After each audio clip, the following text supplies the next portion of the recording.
I just got this story today and I really loved it. A movie theater announces that they're going to play a 10-minute award-winning movie prior to every show in the theater.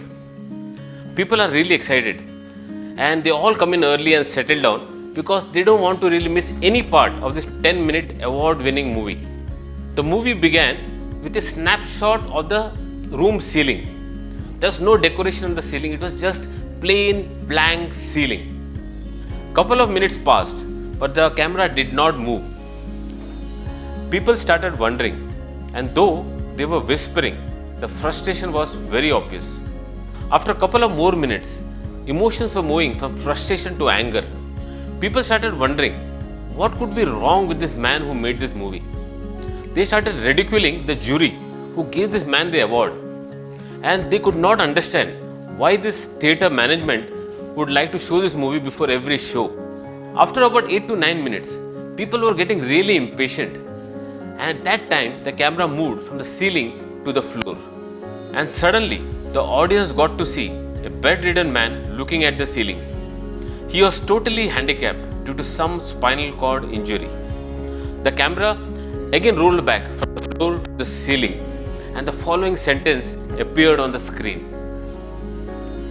We showed you only 9 minutes of this young man's daily activity from the 24 hours of his life, and which he will probably watch for the rest of his life. And you complained and ran out of patience as you couldn't bear to watch it even for 9 minutes. So friends, right now, if you are not confined to the ceiling, consider yourself lucky.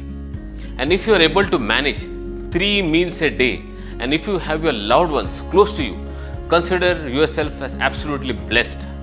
Irrespective of what age or what stage of life you are in right now, you can always rebuild and make it big.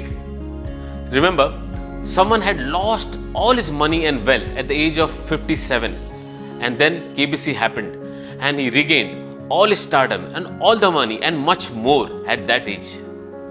Someone's hotel got shut at the age of 62, and then he franchised his recipe for fried chicken, and today we have KFC. And then there is someone who started his acting career at the age of 45, and he went on to become one of the most promising actors in the Bollywood industry. Remember friends, you have only been physically quarantined, not mentally. So please think, plan, strategize. So when things open up, you know where to hit, how to hit, and how to make it big. And don't forget, happiness is always a choice. So stay happy and keep smiling. Thank you.